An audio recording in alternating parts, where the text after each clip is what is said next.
Hey everyone, welcome back. Today we are going to talk about something that could shape the markets in a big way: the Federal Reserve cutting interest rates. After holding rates at their highest levels in decades, the Fed is now signaling that cuts could be coming soon.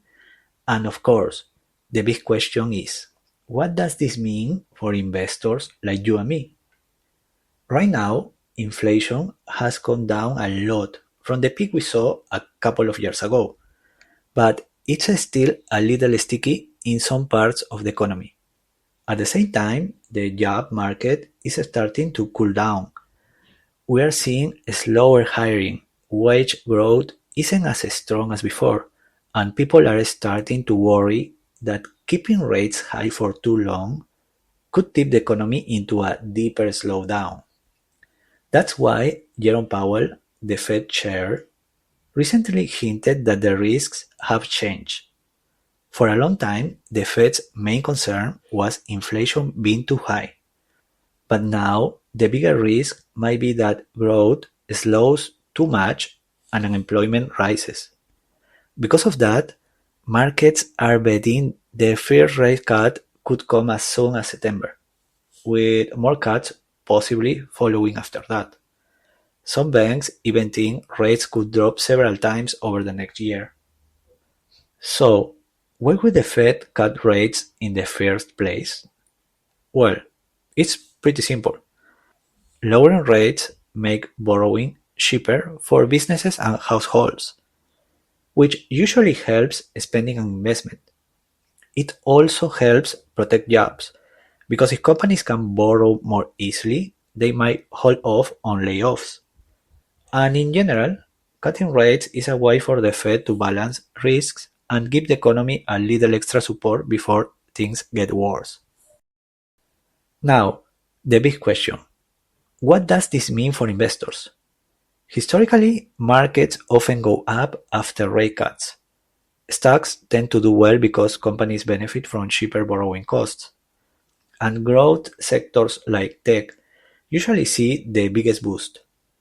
Small cap stocks can also perform better, since they depend more on credit. But it's not always a guarantee. If the Fed is cutting because the economy is sliding into a recession, then earnings could drop and markets might struggle even with lower rates. So it really depends on the reason behind the cut. Bonds also react strongly. When the Fed cuts rates, bond yields usually fall, which means bond prices go up. For investors, that could make bonds not just a safe place, but also a profitable one during the easing cycle. The dollar could weaken as well, which often pushes up commodities like gold and oil, and it can make international markets more attractive too. Different sectors respond differently. Banks and financials don't love cuts because their profit margins on lending usually shrink. Real estate and housing could get a lift, since cheaper mortgages bring more buyers into the market. And consumer sectors like retail or travel could benefit if people have more spending power.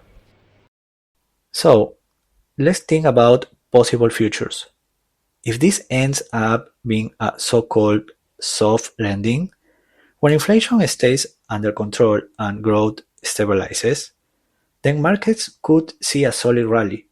Bonds perform well and over-risk assets do fine.